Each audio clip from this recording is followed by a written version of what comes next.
अस्सलाम वालेकुम। मैं हूं रेहान कनाडा से। उम्मीद है आप लोग सब खैर खैरियत से होंगे।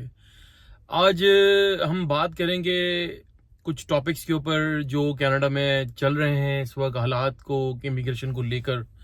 आप लोग तो सब जानते ही होंगे, देख भी रहे होंगे, जो लोग कनाडा आना चाह रहे हैं, जो कनाडा की इमिग्रेशन के लिए अप्लाई करना चाह रहे हैं, डिफरेंट प्रोग्राम्स के अंदर वो आना चाह रहे हैं।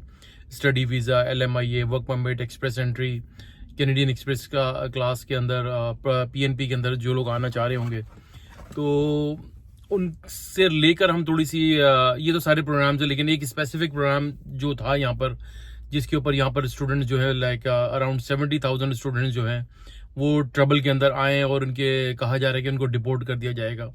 क्या सवाल मेरा ये बनता है, क्या क्या वाकई उनको डिपोर्ट कर दिया जाएगा? तो इट्स अ बिग क्वेश्चन कि 70,000 लोगों को आप कैसे जहाज़ों में भर भर कर किस तरह उनको डिटेन करेंगे, किस तरीके से उनको फाइंड आउट करेंगे और कैसे उनको वापस उनकी कंट्रीज के अंदर भेजा जाएगा। ये वो लोग हैं जो पिछले 7-8 साल से यहाँ पर रह रहे हैं, जो स्टडी परमिट्स वगैरह के ऊपर आए थे, उसके बाद वो स्टडी परमिट से उनका जो है वीज़ा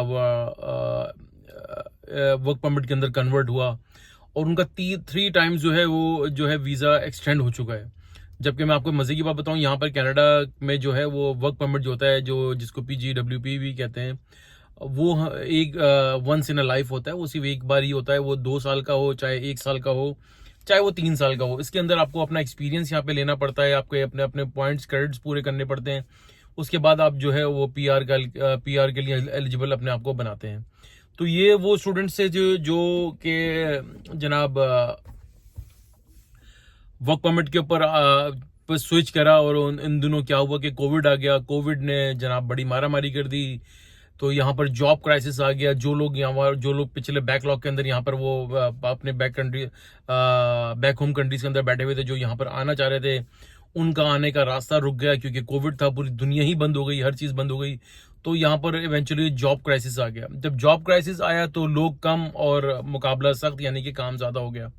तो गवर्नमेंट ने ये करा कि भाई इन लोगों को जो जिनके वर्क परमिट्स थे यहाँ पर, तकरीबन अराउंड 5 लाख लोग के करीब कहा जाता है कि इनके पास थे, और जो कि अब एक्सपायर होने जा रहे हैं इस साल के अंदर, इस साल के अंदर अराउंड या नेक्स्ट ईयर के अंदर। तो बहरहाल ये 70,000 स्टूडेंट्स वो हैं जिनके बारे में बता रहा हूँ, जो ये मुजाहरे वगैरह करते फिर रहे हैं पूरे ऑल ओवर कनाडा के अंदर। डिफरेंट डिफरेंट यूनिवर्सिटीज़ के ये लोग हैं सारे, तो कॉलेजेस वगैरह के हैं। तो उसके बाद जो है इनको काम मिलना शुरू हो गया, और साथ में गवर्नमेंट ने ये भी कर दिया भाई, कोविड के दौरान जो लोग यहाँ पर विजिट वीजे के ऊपर आए थे, वो लोग यहाँ पर आके प्रॉब्लम में आ गए, वो लोग फंस गए, वो कहीं नहीं जा सकते थे। सब लोग के साथ बड़ा प्रॉब्लम हुआ।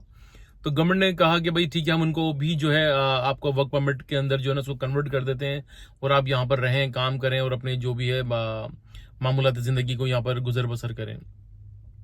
अच्छा, उसका इम्पैक्ट ये हुआ कि भाई ये लोग तो काम करते रहे, इनको फुल टाइम जो है जॉब अलाउ हो गई क्योंकि वर्क परमिट था। फिर स्टूडेंट्स जो थे उनको भी गवर्नमेंट ने बोला कि भाई जो स्टूडेंट्स यहाँ पर हैं वो भी फुल टाइम काम कर सकते हैं। तो स्टूडेंट्स की तो वो कहते हैं ना कि क्या कहते हैं कि अंधे को क्या चाहिए, 2 आंखें। तो उनकी तो चांदी हो गई सबकी। तो वो होता ये गया कि भाई सब चलता रहा और सब चीज़ें बहुत अच्छी चलती रही। फिर अचानक से गवर्नमेंट को ये ख्याल आया, जब गवर्नमेंट को यहाँ के लोकल्स का, यहाँ की ऑपोजिशन पार्टी का प्रेशर आया कि भाई ये आप लोगों ने क्या किया है, यहाँ पर तो लोकल्स ही रुल गए, जो यहाँ पे जो यहाँ के रेजिडेंट्स हैं, जो यहाँ के सिटीजन हैं, जो शहरी हैं, उनके बच्चे कहाँ जाएंगे, उनको जॉब्स नहीं मिल रही है, वो ग्रेजुएट होके निकल रहे हैं, और वो लोग बेचारे दर दर मारे मारे घूम रहे हैं। जो कि मैं अभी पर्सनली भी मैं कई लोगों को जानता हूँ, 4-4, 5-5 महीने से उनको उनकी फील्ड्स की जॉब ही नहीं मिल रही है।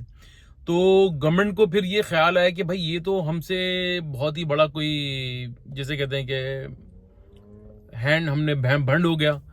तो गवर्नमेंट ने फिर जब ऑपोजिशन का प्रेशर आया, लोकल जब नाराज हुए, तो गवर्नमेंट ने फिर क्या करा कि भाई जब गवर्नमेंट पैनिक के अंदर चली गई, गवर्नमेंट बैकफुट पे आ गई कि यार ये तो अगले साल इलेक्शन भी है, और अगला इलेक्शन जो है अब वो ऑपोजिशन ने टिका के जो कह दिया कि भाई अब हम तो जो है ये इमिग्रेशन के ऊपर ही इलेक्शन होगा यहाँ पर।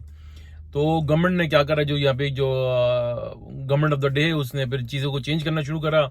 फिर जब गवर्नमेंट की अनपॉपुलरिटी बढ़ना शुरू हुई, बहुत अनपॉपुलर हो गए, तो साथ में जो उनके कोलिशन पार्टनर थे एनडीपी वाले, न्यू डेमोक्रेटिक पार्टी के जो हेड थे जगमीत सिंह साहब, उन्होंने ऐलान कर दिया कि भाई हम जो है पुल आउट कर रहे हैं, अपनी सपोर्ट आपको नहीं देंगे, अब हम बिल टू बिल ही चलेंगे। यहाँ पर आपका जो भी बिल आप टेबल करेंगे, अगर हम समझते हैं कि भाई ये ठीक है then we will support, otherwise अगर वो नहीं सपोर्ट करते तो मैंने आपको लास्ट व्लॉग के अंदर भी कहा था कि गवर्नमेंट खत्म हो जाएगी। और मुझे ऐसा लगता है कि गवर्नमेंट जो है ना अर्ली इलेक्शन की तरफ ये जाएगी, जो हालात यहाँ पे चल रहे हैं। लेकिन गवर्नमेंट अब गेम यहाँ चला रही है कि उन्होंने इतना टाइट कर दिया, वो LMIA, फ्लैग पोलिंग वगैरह हर चीज उन्होंने जो है ना वो बंद कर दी। विजिटर वीजा के ऊपर जनाब उन्होंने कतखन लगा दी। लाइक बहुत सारे लोग यहाँ पर लैंड भी कर रहे हैं विजिट वीजा लेकर भी, तो इनको काफी सख्ती जो है ना इंटेरोगेट किया जा रहा है, सवाल किए जाते हैं उनके वीजे से रिलेटेड। तो बहुत सारे लोगों को डिपोर्ट भी किया जा रहा है, और जो लोग अपने बैक होम से वीजे अप्लाई कर रहे हैं उनको भी काफी रिजेक्शन का सामना करना पड़ रहा है। स्टूडेंट्स के ऊपर कैप लगा दिया, LMIA के ऊपर कैप लगा दिया, 6 महीने का LMIA कर दिया, उसके बाद फिर आप वर्क परमिट के ऊपर जाएंगे तो खासी चीजें मुश्किल हो गई हैं। जो लोग विजिट वीजे पर यहाँ पर आकर अपना वीजा कन्वर्ट LMIA के ऊपर करवा लेते थे, वो लोग भी, उनको गवर्नमेंट ने कह दिया कि भाई अब आप फ्लैग पोलिंग यहाँ पे नहीं कर सकते, you have to go back to your country. अपनी बैक होम से जाकर अपना LMIA ले और वहां से जाके ऑनलाइन अप्लाई करें, जो कि 5 से 6 महीने की कहानी है, वो उन्होंने कर दी है। तो ये सारी चीजें गवर्नमेंट ये कर रही है कि भाई अब हमने जो है बहुत सख्ती कर दी है, और देखें अब हम तो जो है बहुत अच्छे हो गए हैं, बहुत अच्छी इमिग्रेशन के ऊपर जो है हमने पॉलिसीज बना ली है, ताकि अगला इलेक्शन उनको लड़ने में थोड़ी सी आसानी हो। उसका लाइक मुझे ऐसा नहीं लगता कि भाई अब इतनी आसानी से ये बात टलने वाली है, क्योंकि गवर्नमेंट ऑलरेडी जब एक बार गवर्नमेंट अनपॉपुलर हो जाए ना तो वो पॉपुलर डिसीजन भी लेती है ना। मेरा अपना पर्सनल एनालिसिस है ये कि गवर्नमेंट वैसी, आवाम वैसी उनसे पक चुकी होती है, वो कहते हैं कि भाई अब वी नीड चेंज। क्योंकि जस्टिन ट्रूडो साहब वैसे ही 2015 से यहाँ पर बैठे हुए हैं, और वो उन्होंने जो इमिग्रेशन पॉलिसी को लेकर जो खिलवाड़ यहाँ पर करा, जो इन्होंने टिका के यहाँ पे लोगों को भरा, और अनप्लान्ड यहाँ पर हाउसिंग क्राइसिस आ गया, इकोनॉमिकल क्राइसिस आ गया, फाइनेंशियल क्राइसिस आ गया। लोग यकीन करेंगे इतने शदीद फाइनेंशियल क्राइसिस के अंदर यहाँ पर आ गए कि यानी कि महंगाई का एक तूफान आया पोस्ट कोविड के बाद, और लोगों को चीजें अपनी संभालनी मुश्किल हो गई। मैं भी इत्तेफाक से अभी मैं अपनी गाड़ी का ऑयल चेंज करा रहा था, तो मैं आपको बताता हूँ देखिए मुझे कितनी कॉस्ट पड़ी है इसकी भी, यानी कि महंगाई का ये हाल है। तो मैं एक रिपोर्ट पढ़ रहा था कि इस साल 1 मिलियन लोगों ने फूड बैंक से जो है फूड लिया है। यहाँ पर फूड बैंक यानी आपको समझते होंगे ना, जैसे हमारे पाकिस्तान वगैरह में सैलानी वगैरह वाले हैं, जहाँ पे लोग खाना वगैरह खाते हैं, तो यहाँ पे पका हुआ खाना तो नहीं मिलता, लेकिन वो फूड बैंक होता है, वो फूड के पैकेज होते हैं, उसके अंदर आपका एक वीक का थोड़ा सामान होता है। तो लंबी लंबी यहाँ पे लाइनें लगना शुरू हो गई, लोगों के बहुत फाइनेंशियल क्राइसिस यहाँ पर आ गए। तो इस चीज को लेकर आवाम में काफी गम गुस्सा आ गया कि भाई आप लोगों ने तो हमारा, जैसे कहते हैं ना कि धड़न तख्ता ही कर दिया, और इतने यहाँ पर हालात आप लोगों ने हमारे लिए खराब कर दिए। तो ये सब चीजें लेकर गवर्नमेंट अब बड़े सिवियर किस्म के बड़े सीरियस एक्शंस लेने जा रही है। तो ये 70,000 का जो मामला है, ये अब ये लोग जो हैं ये अपने तो अपने क्राइटेरिया के ऊपर उतर नहीं रहे। ये लोग अपने मेरे ख्याल से वर्क परमिट के ऊपर काम करते रहे, इन्होंने अपने PR के ऊपर वर्कआउट ही नहीं करा। तो गवर्नमेंट ने जो क्राइटेरिया बनाया, आई डोंट थिंक सो कि वो लोग इसके ऊपर उतर पा रहे हैं, और काफी सख्ती उन्होंने कर दी है। तो मुझे ऐसा लग रहा है कि 70,000 लोग को निकालना तो which is next to impossible. आप कहाँ किस तरीके से लोग, इसमें क्या होगा कि बहुत सारे लोग जो है ना हाइड आउट हो जाएंगे, छुप जाएंगे, वो कैश में नौकरियां पकड़ लेंगे, कुछ लोग वकील पकड़ लेंगे, अपने आप को स्टे लेते रहेंगे, चलता रहेगा उनका मामला। तो मुझे ऐसा लगता है कि 70,000 में से कुछ हजार लोग ये उठाकर जो ना वापस डिपोर्ट करेंगे, आवाम को दिखाने के लिए देखो भाई हमने उठा के जो ना उनको डिपोर्ट करना शुरू कर दिया है। और कुछ लोग अब कुछ ना कुछ ये पैथवे निकालेंगे कि भाई कुछ ना कुछ तो उनको एडजस्टमेंट की जाए। जो लोग यहाँ अब कैसे करते हैं, क्या करते हैं, और क्या पैथवेज बनाते हैं गवर्नमेंट, क्या लीगल रास्ते निकालती है इन लोगों को लीगलाइज करने के लिए, रेगुलर करने के लिए। अब ये आने वाला वक्त ही बताएगा। हम तो सिर्फ स्पेकुलेशन ही कर सकते हैं, हम सिर्फ एनालिसिस ही कर सकते हैं, हम सिर्फ बात ही कर सकते हैं। तो अब देखने आने वाला वक्त ही बताएगा कि क्या होता है। बहरहाल हालात जो है वो काफी जो है गंभीर हो गए यहाँ पर कनाडा में इमिग्रेशन को लेकर। तो मैं उन सब अपने बहन भाई दोस्तों और जो फैमिलीज यहाँ पर आना चाह रही हैं, जो आने का प्लान कर रही हैं, तो उनसे मैं हमेशा एक रिक्वेस्ट करता हूँ कि अभी वेट एंड वॉच करें। अभी कोई जल्दबाजी में कोई कदम ना उठाएं, ताकि कहीं आपको प्रॉब्लम में ना आना पड़ जाए। खुदा ना करे आपका सारा पैसा, हार्ड एंड मनी, आपकी बेची हुई प्रॉपर्टीज, गोल्ड वगैरह जो आप प्लान करके यहाँ पर आए और यहाँ पर हालात बिल्कुल ऑपोजिट हुए, जो कि ऑपोजिट होते जा रहे हैं। मैं आपको अपना ऑयल का बता दूं, मैं अभी ऑयल चेंज कराने गया हूँ, और ऑयल जब मैंने चेंज कराया तो आपको पता ही आप सेल्स करते हैं, फिर उन्होंने भाई आपका फिल्टर में भी बड़ा मसला है, फलाना धमाका। उसने मुझे एक चीज और पहना दी, तो मेरा बिल $160 का पड़ा, सिर्फ ऑयल चेंज और फिल्टर का, पाकिस्तानी 32,000 रुपया। तो हम अंदाजा करें कि ये हालात यहाँ पर हो गए कि छोटा सा ऑयल चेंज कराने जाए तो 30-35 हजार रुपये आपके लग जाते हैं। पाकिस्तानी आमदनी यहाँ पर इतनी रही नहीं है, ये ऑल ओवर द वर्ल्ड ही महंगाई आई हुई। तो जहाँ है वहां है, वहीं पर अपने आप को सेटल करें, अपनी चीजों को वेट एंड वॉच करें।